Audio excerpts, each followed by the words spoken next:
On this episode of Cryptkowski Brothers, we went to Kinderhook, New York to look for the Kinderhook Blob. Fear has no shape.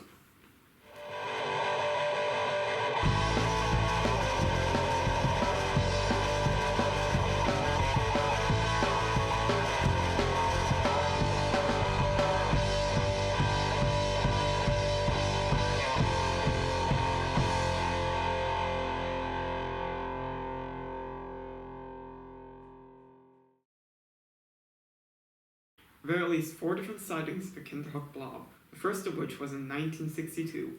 Bruce Hallenbeck and his cousin were out in the woods. Then they heard a high-pitched whistling noise. They looked around as they saw it. The Kinderhook Blob. Another sighting was several years later. 2 of Bruce Hallenbeck's cousins were out in the woods. They both saw the Kinderhook Blob, but for some reason, both of their depictions were very different from each other. Descriptions of the Kinderhook Blob often vary. I like to think of it as Elmer's glue slime. First, we went to the Kinderhook Library to do some research on the blob. Next, we went to the Kinderhook Creek to look around. Then, we got on the phone to talk to the man who was the first one to see the Kinderhook Blob. Bruce Hallenbeck. The following footage is what we found.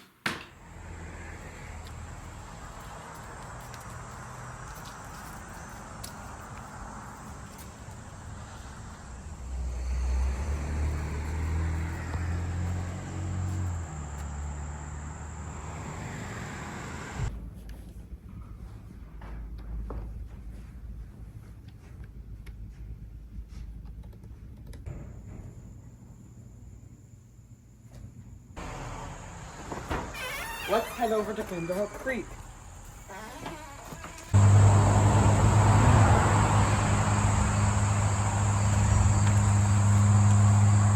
Well, that's the problem if we encounter the blob. How would you look for a flying, floating blob? Maybe you look up in the trees. Good point. There's pine trees here. You know, maybe you should talk to someone who actually seen it. Thanks for taking some time of your day for us to interview you. So, Your name's Bruce, right? Yes, it is. Okay, first Bruce question. Springsteen was named after me. Okay. Just kidding. Okay, go ahead. First question. How would you like us to refer the, creature in Kinderhook as? We've heard of many names. Blob, Oh, okay. Well, the blob is a separate creature. There's the Kinderhook creature, which is a Bigfoot type being. And then the blob is something else. It looks like a blob. It's something I encountered when I was a kid. And other people have seen it too. How many sightings do you know about the Kinderhook Blob? Blob? I know of 4, I think. Maybe more. Mostly they were members of my family. My cousins saw it years after I did. A friend of mine, a childhood friend of mine saw it. And my father saw it. And then there were a couple of other people who supposedly saw it years later. And that is, it's very strange. I don't know. I don't have any theory on what that is, really. It just looks like an amorphous shape. You know, what it is, your guess is as good as mine. Have you ever tried looking for it yourself? Like another sighting or something like that? Well, I should probably tell you what happened when I was a kid. I was probably 9 or 10 years old when I first saw it. And my cousin and I were playing up in the woods behind my grandparents' house. There's 7 acres of land here, and I live on my grandparents' old property. So up on the hill, which is all wooded, we were playing just before sunset, and we heard this high-pitched whistling sound.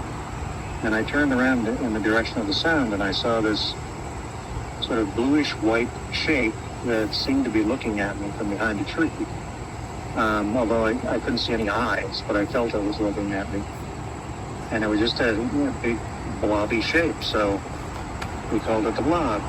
Then a couple of years later, my friend Jerome was down in the woods, and he came running up to the house and where I was, and his face was as white as a sheet. And he said he'd just seen this big blobby shape come down the hill towards him, and he was so terrified that he jumped over. There's a little pond in the woods. It was about 6 feet wide, so he must have been pretty scared. So, you know, we're like 12 years old, so I said to him, okay, let's go find this thing. And so I took a pitchfork, I think, and he took a shovel, and we went down the woods, and, you know, all of a sudden he stopped dead and pointed straight ahead, and he looked very scared, and I looked where he was pointing, and there was this white shape up in a tree right in front of us. And since we were 12 years old, we chickened out. I said, oh my gosh, let's get out of here. And we dropped our weapons and ran back to the house.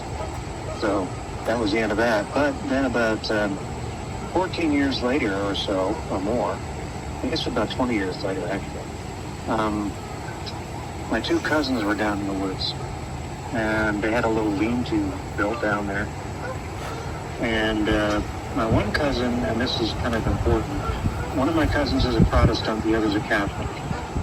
So my Protestant cousin saw a bell-shaped white shape coming down the hill. My Catholic cousin saw the Virgin Mary coming down the hill. And they were pretty scared. I thought that was very interesting. I don't know what to make of that, except that whatever this thing is, it seems to feed on your beliefs, your belief system. So a Catholic would see the Virgin Mary, whereas somebody else would just see a bell-shaped thing. And then a few years after that, my father was out on his tractor, and he saw this white shape fly over his head from one part of the woods to the other and just kind of disappear. And these were all daytime sightings, by the way. They weren't at night in the dark. So whatever that was or is, I don't know. And in recent years, there were a couple of guys who supposedly saw it, but I don't know them and I haven't been able to track them down. So that's the Kinderhook Blob, but that's taken on a life of its own. I've noticed that if you go on the internet, the Kinderhook Blob is all over the place in the cryptid world. So I guess in my own little way, I've added to the folklore of Kinderhook here. So you said how you saw it when you were like 10? The first time, I was 9 or 10, yeah. So, two things. First of all, how did your parents originally think of when you told them about it when you were 10? What did they think about it? Oh, I think they thought I was just imagining things.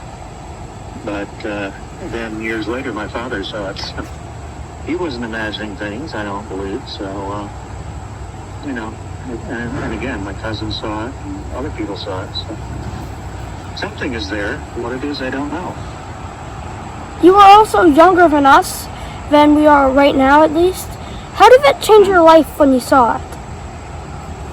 Well, I mean, I've always been interested in sort of unusual things, and, you know, I love monster movies. I've always loved stuff like that, but that was the first time I encountered anything like a real paranormal event. And since then, I've had quite a few. I guess you're reading my book about the Kinderhook creature right now, and in that book, I talk a lot about the other things I've experienced. I mean, I've seen UFOs, I've had sort of poltergeist experiences, all kinds of things have happened around here. I'm not sure why I was chosen to see these things, but I apparently was. So, you know, it's just an interest I've always had, and that's why I've been writing books about that. I read books about cryptozoology, and I also read books about movies. So those are my two big interests. When you saw the Kinderhook Blob the first time, that it was like whistling? Oh, yeah. Well, something was. I mean, I heard this very high-pitched whistling sound, and I turned around, and that's what I saw. And it's interesting because I've read in other people's books that whistling sounds seem to accompany a lot of paranormal things. They can accompany ghost sightings, they can accompany UFOs, and all sorts of things. So what that means, I don't know, but there was an investigator here a few years ago who was investigating the Kinderhook creature, who said he felt that, where we live here might be sort of a window area into some other dimension, and that the whistling sound that people hear is the sound that it makes when something is crossing from one dimension to another. I don't know how you could ever prove that, but there it is. It's a theory. When you said it was whistling, was there like any tone or just general whistling?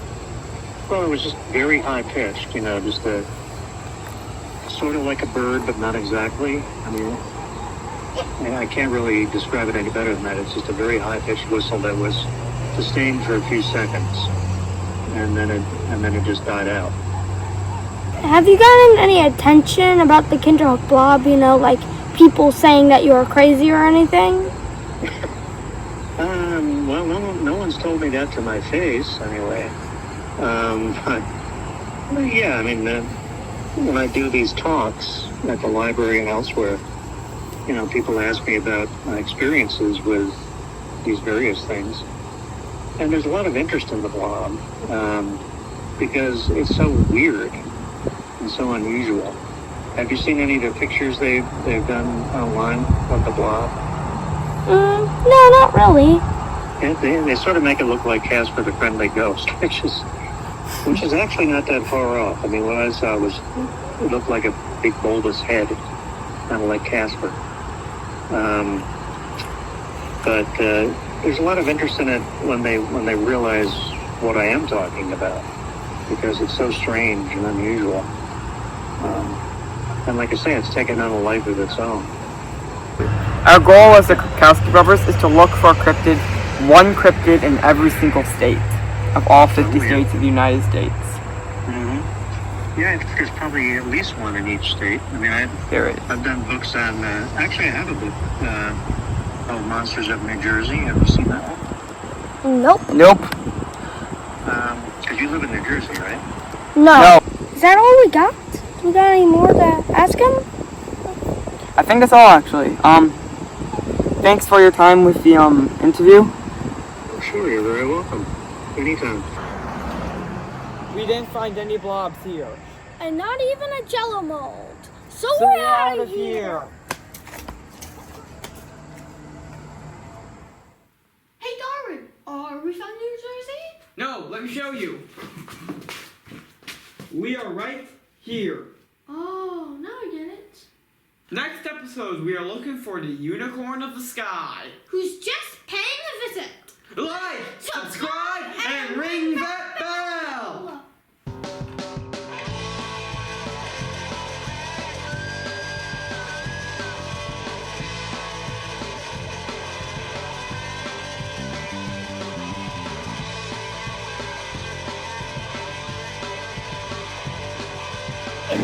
So, Becky, have you ever heard of the Kinderhook Blob?